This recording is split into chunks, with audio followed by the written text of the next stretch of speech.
Ilang libreng sakay para sa mga commuter ang umarangkada ngayon na mahal ang petrolyo. Tuloy-tuloy rin ang ayuda sa mga tsuper at operator pero may problema pang nasisilip gaya sa listahan ng mga TNC o Transport Network Company. May report si Joseph Moro. Mahigit kalahating araw pumapasada ang jeepney driver na si George pero sa sobrang mahal ng petrolyo, nasa 400 piso lamang daw ang kanyang kita.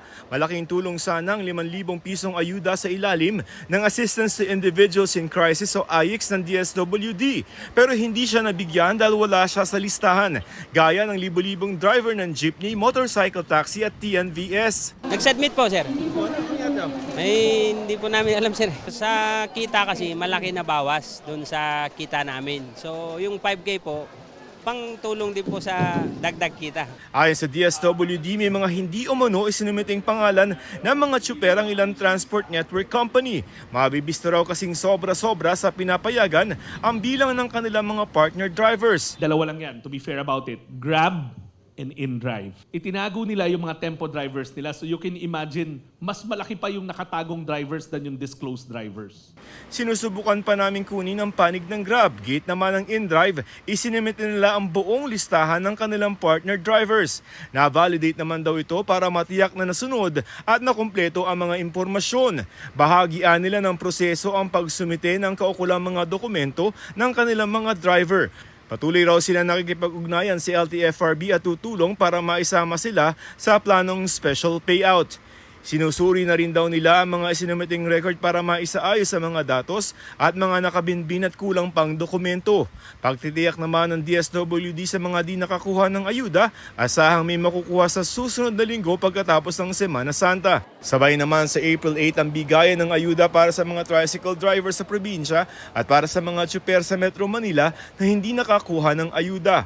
Bukod pa riyan ang fuel subsidy ng Department of Transportation para sa mga operator at driver ng traditional at modern jeepney, bus at UV Express.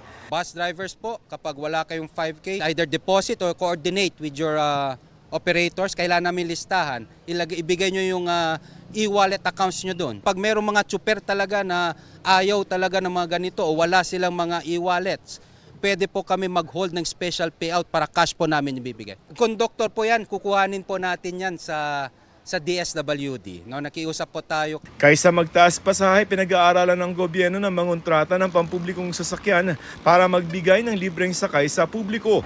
Bago pa man ipatupad yan, may libreng sakay na ang DOTR pati ang ilang LGU gaya ng Maynila. Ang Caloocan bukod sa kanilang bus nakipag-partner na rin sa mga tricycle para sa libreng sakay. Ang tsuper naman sa Pampanga na si Richie nagawa ring magbigay ng libreng sakay kahit pasakit sa kanya ang mahal na langis. Malit na bagay lang po yun, ma'am, kasi kung tutusin po, sobra po binigay na blessing po sa amin eh. Kumbaga, naranasan ko rin pong ganyang hirap, kaya sinishare ko lang po, ma'am. Siyempre magaan po sa pakiramdam po namin yung tumutulong talaga. Sa Tagbilaran, Bohol, may libreng sakay ang LGU mula Lunes hanggang Sabado, alas 6 hanggang alas 9 ng umaga at alas 4 ng hapon hanggang alas 8 ng gabi. Sa Cordoba, Cebu naman, libreng gasolina ang ipinamahagi ng LGU sa mga residente. Joseph Morong, GMA News.